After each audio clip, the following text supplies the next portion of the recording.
which the LA Times called secret abductions.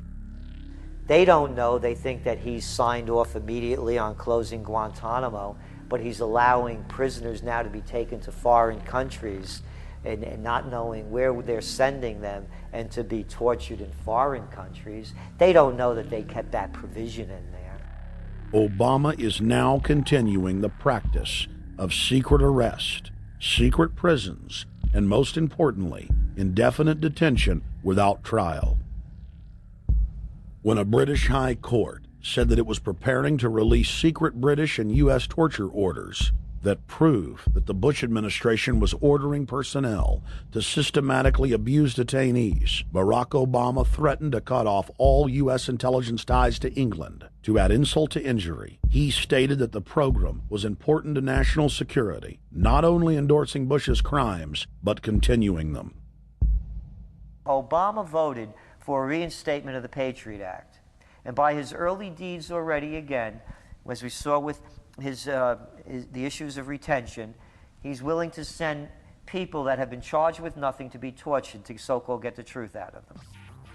If the makers of this film attempted to cover all of Obama's lies, this documentary would never be released because there are new ones every day. So in the interest of time, we're going to cover one more big one. Barack and his handlers made the cornerstone of his campaign, keeping lobbyists and donors out of his administration. Within hours of being elected, Obama did a 180 and filled the White House and federal government with lobbyists and donors at all levels. Obama picked William Lynn, the top lobbyist for Raytheon, to fill the number 2 position at the Department of Defense. Timothy Geithner, former president of the private Federal Reserve Bank of New York, was picked by Obama to be Secretary of the Treasury. Geithner promptly crammed the Treasury Department full of lobbyists, like his chief of staff, Mark Patterson, formerly the top lobbyist at Goldman Sachs. Obama appointed top lobbyist to the Saudi royal family, George Mitchell, as the lead Middle Eastern envoy. Obama appointed the king of Wall Street lobbyists, Leon Panetta, to head up the CIA. Obama tapped Tom Daschle, top lobbyist for healthcare firms, to run the Department of Health and Human Services, and the list goes on and on. Then, 3 weeks into his administration, Obama launched a new lie, more outrageous than the previous. With Academy Award-level conviction, he said that he was upset about the banker bailout, which his own chief of staff, Rahm Emanuel, another former Wall Street executive, had engineered. Obama said that he had signed an executive order capping the CEO's salaries of those who had taken the bailout money. There was just 2 problems. All the major banks and brokerage firms were exempt, and the new order only dealt with any future bailouts, and those were to be on the honor system. What gets people upset, and rightfully so, are executives being rewarded for failure. AIG, Bank of America, and Citigroup, which have received billions in bailout money, don't fall under this plan. Only banks negotiating future agreements with the government will be restricted. But this appears to be built on an honor system, and White House Press Secretary Robert Gibbs had a hard time explaining how enforcement would work. Well, let me get, I will get clarification from Treasury on that. Generally speaking, this is already the biggest liar and the biggest disappointment that we've seen in recent history. And again, qualitatively beyond the rather low standards set by Bush the Elder and Clinton in terms of delivering on promises.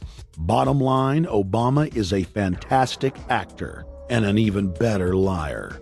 His track record is clear. He has done the opposite of everything he told the people he would do. They'll make up one lie after another. And if you believe these people, knock yourself out. I don't believe a word they say. Within 1 month of the passage of the first banker bailout bill, the press reported that over $5 trillion had just disappeared out of the U.S. Treasury. By December, the amount of money that had been stolen had reached $8.5 trillion. The leadership of both political parties circled the wagons and would not discuss where the money had gone. Enough, man! Informed Americans protested the private Federal Reserve System at all 38 of their regional governorship offices. Arrest Bernanke and Paulson! Arrest all the criminals that stole the banker bailout money! It was refreshing to see people standing up against the real power structure, not being distracted by the elite's frontmen like George W. Bush and Barack Obama. We traveled to Dallas, Texas to cover We the People taking on the real enemy. Hey, I want to talk to the workers up there on the parapet. The ones smoking cigarettes that just jumped back. You're with the American people, we know that. But understand, ask the workers inside. You're not in a federal government building. You're in a private Federal Reserve that uses that name as a fraud. That'd be like if my first name was Federal Reserve Jones. I'm still not the federal government. I'm not a federal agency. But if I said my name was Federal Reserve, I could go out and pay off politicians and get them to allow me to get into power so I could issue the currency and credit, and then I could buy up the world. That's what these criminals have done. A lot of people think that the Federal Reserve is already part of the government. They're not. It's controlled by cliques of unelected, unaccountable bankers meeting in secret. Most of these people have never even been through the formality of a Senate hearing or a Senate confirmation. They claim that they're part of the U.S. government. They masquerade as if they were part of the U.S. government. But in reality, this is a purely private operation. Jackals, hyenas, raptors, all of them loyal, not to the American people, but to the Wall Street banks, which is where most of them come from. Everyone is pointing to Barack right now, President Obama, as saying, you got to get the economy together. You got to get the economy together.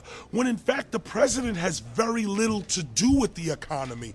It's the Federal Reserve chairman that at least sets the policy. That's a privately owned company, the Federal Reserve Bank.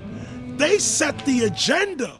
These guys are masquerading as a federal institution. They are a private banking consortium, and this is their front, their holding company. The Federal Reserve is not federal. It's a front for a private banking cartel. That's on record in congressional testimony, and they're the ones orchestrating the economic collapse we're seeing right now, so that's why we're here. While at the End the Fed rally outside the Federal Reserve Bank in Dallas, Texas, we spoke with Ron Paul's brother, Wayne Paul. 1913, the Federal Reserve Act was passed, floor of the House, where 3 members of Congress were on the floor. At that time, they only needed a majority of votes to pass it. So in 1913, the Federal Reserve Act was passed. 20 years later, 1933, under Roosevelt, the United States was declared bankrupt. And in 1933, the Federal Reserve private bank says, okay, USA, what are you going to pledge as collateral on the debt you owe me? What happened by 1936? Does anybody know? We instituted Social Security system, and you and I and our children and our children's children were pledged as collateral on the debt of our government to the Federal Reserve. And that's where we're at today. It took 20 years to make this country bankrupt, and since then, our government has operated under emergency powers of our government. It is not the president that makes the decision in this country. It's the Secretary of Treasury who turns around and is put in there by the Federal Reserve to manage the bankruptcy. We've been in bankruptcy ever since. So to print $700 billion and to give it away, how do they get away with it? The manager of the bankruptcy is told by the Federal Reserve this is the way to go. That's where we're at today. Yes, we should point out, Congressman Ron Paul now has a huge amount of sponsors for a bill in the House of Representatives to abolish the private Federal Reserve crime syndicate. In 1913, the money power of the country was taken away from the people. By constitutional privilege, it belongs with the Congress, but it was given up in the Federal Reserve Act. The Federal Reserve is no more federal than Federal Express, but yet it has the power to determine